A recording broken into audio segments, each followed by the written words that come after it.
कार्तिक महात्म में अध्याय 32।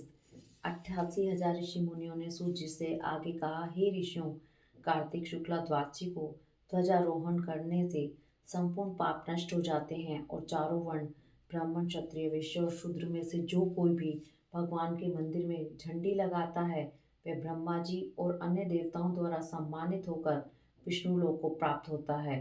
इस बारे में जो कुछ नारद जी ने कहा, राजा पृथु से कहा, वह कथा मैं तुम्हें सुनाता हूँ। देव ऋषि नारद ने कहा, हे राजन, इस संबंध में एक अत्यंत प्राचीन इतिहास सुनो। बहुत पहले सतयुग में सुमति नाम का एक चंद्रवंशीय राजा था जो भगवान का परम भक्त था।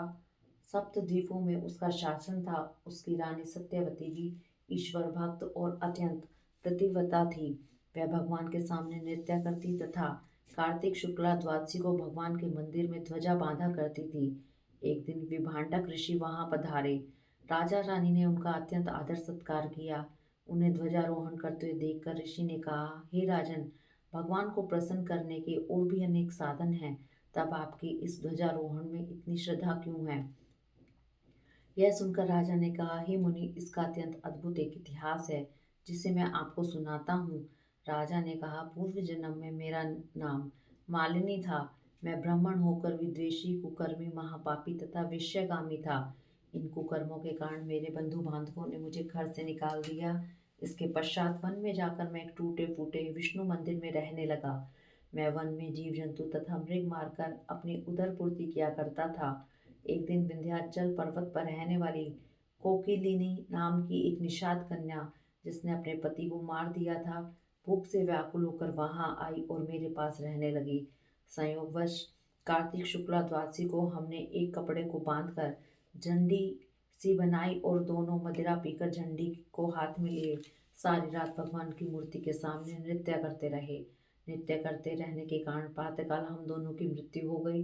तब यमदूत हमें यम फांस में बांधकर मारते हुए यमराज के पास ले गए। उसी समय विष्णु भगवान के दूत विमान लेकर वहां आ गए और यमदूतों को धिक्कारते हुए बोले कि तुम सिर्फ पापियों को यमपुरी ले जा सकते हो, धर्मात्माओं को नहीं। इस पर यमदूत भी क्रोधित होकर बोले कि ये दोनों महापापी हैं, जीवन भर इन्होंने एक भी पुण्य कर्म नहीं किया, इस कारण हम इन्हें यमपुरी ले जा रहे हैं।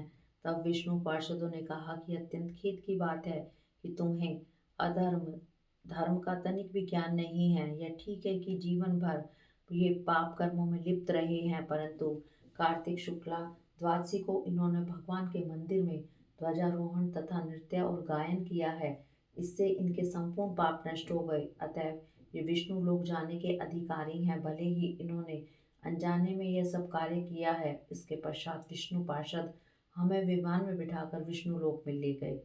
अपनी कथा समाप्त करते हुए राजा सुमित ने कहा, पूज्य ऋषिवर, अनजाने में ध्वजारोहण का ऐसा फल है, तो श्रद्धा पूर्वक कार्तिक शुक्ला द्वादशी को ध्वजारोहण करने से जितना फल प्राप्त होता है उसका वर्णन नहीं किया जा सकता।